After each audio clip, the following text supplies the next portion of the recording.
What's going on, fellow Earthlings? This is Austin with Let It Go Junk Removal on another beautiful day here in Florida. See, I am driving right now, so if I'm not looking directly into your eyes, you know why. So, what I wanted to talk about today was the 3 biggest mistakes that I have made in junk removal, and I hope that you can learn from them before you make these mistakes, because they are vital to survival and getting paid what you deserve to get paid. What is up, fellow Earthlings? Austin Hiers back to give you the 3 biggest mistakes that I made in the junk removal industry. Okay, so mistake number 1 is accepting checks from the customer. Now, I've had a lot of checks that cleared, but I also had this year several $1,000s worth of checks that bounced, and I could do nothing about it. So that is a big mistake. Accepting checks, don't do it unless you have to.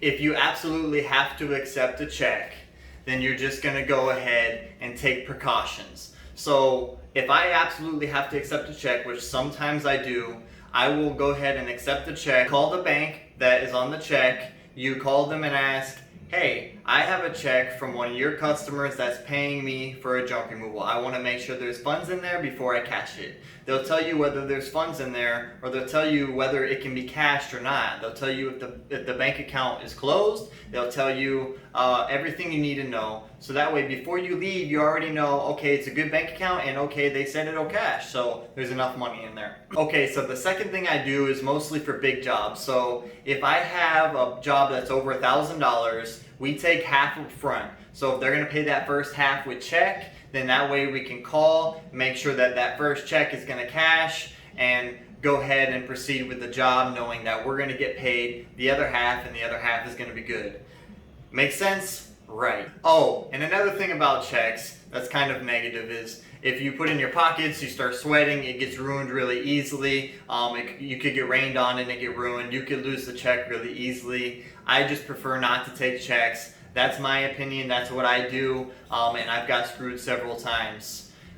So the reason that I started not accepting checks is because of one job that was last year, the most disgusting job. I'll show you some pictures right here. These pictures are of the job I did. As you can see, the trash is like almost up to the doorway. We shoveled and shoveled to get to this point before we even took this picture. This was literally a garbage room. And the kid you see in this picture right here is the kid that slept in the hole he's standing in. I wish I would have called the cops on this situation, but I did not know what to do at the time, so I did nothing about the kid's situation. This house was disgusting. I will never go into a house like this again. There were thousands of cockroaches. I had mice running out at me towards the end.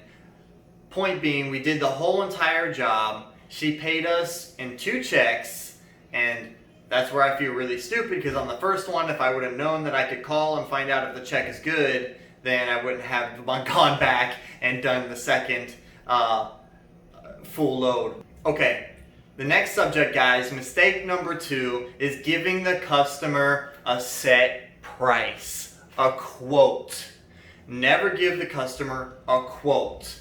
If you're in the removal business, you want to provide estimates for the customer. That way they never expect it to be exact. Most junk removal companies charge based on the amount of volume that their items take up in the container. That being said, you cannot give them a quote before the job, especially if it's a big job. Yeah, you might think you're good and you might be good until one day you undercut yourself and you have to do so much work that you end up in the negatives with that job. And I've done that. I've been there, and this is a mistake I made. If you are going to give them a quote, it should only be on a single item. A single item is easy to price out. I got a refrigerator. Okay, that's $95 or $100 or $105, whatever your minimum is. I'm in Florida. Everybody's minimums are different because of the amount of money people make in the area. Don't undercut yourself. It is a huge mistake. Just make sure you be clear to the customer and say, this is an estimate. it's between a quarter and a half load. So that way they have $100 difference or whatever the difference is in your company and your pricing, and they won't expect a quote. They won't expect you to go there and do it for exactly the price that you said on the phone. If you make it clear to them that you're just providing an estimate. When you get there, you can provide a harder estimate, but it's never going to be a quote on my end in my company. That is my opinion, and I hope that you agree and you can use it in your business. So never give your customer a set price, never give them a quote, always provide estimates.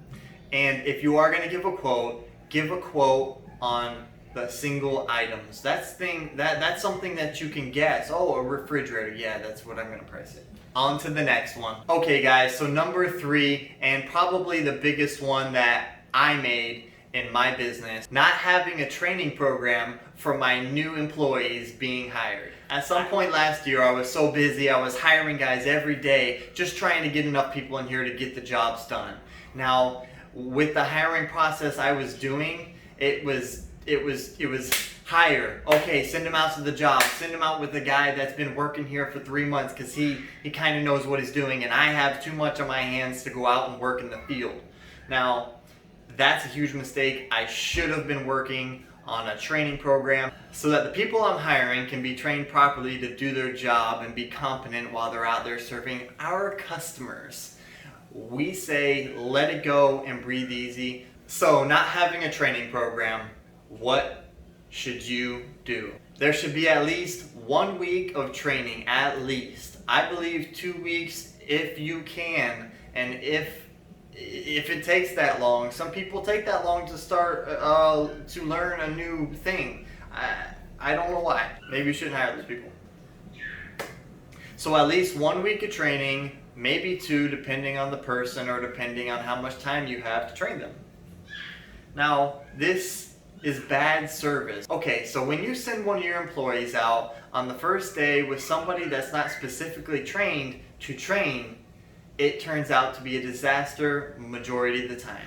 You need to have trainers to train your people, or you yourself train your people to do it your way, the way you have created your company. You want to keep that morale. You want to keep everything that you built going. So it only makes sense that they follow your training and they do what you ask, and they load the way you ask, and they wear the gloves that you ask, and they wear the hat that you ask, and they look good. They tuck their shirt, their pants aren't sagging. It's from their pants sagging to lifting stuff into the truck, to talking to the customer, to handling payments, to driving the truck, working the tarp, working the dump, all of that. They need to be trained on everything. There's so much more too. We have an iPad for them to use, so we need to train them on what programs and how to use the programs on the iPad so that they can take payment. These are things that I made a huge mistake, and I'm turning around this year in 2020. I was giving bad leadership. It is bad leadership to do that to your guys, send them out in the field, and without any kind of training. So this year I'm going to change that, and I hope that you can learn from this video and provide a training program or some kind of training for your people at least 1 week, and then that way they can have an idea of what you want and what you expect in your business and create smiles all around. That's pretty much it, guys. Those are the 3 biggest mistakes that I've made in the junk removal business. Really, I hope that you learned something from this today, and I've had a blast recording this video. I really do enjoy creating videos, but please hit the like button because I enjoy it even more when I get likes and subscribes. I'll check you guys later next time. Let It Go Junk Removal YouTube channel.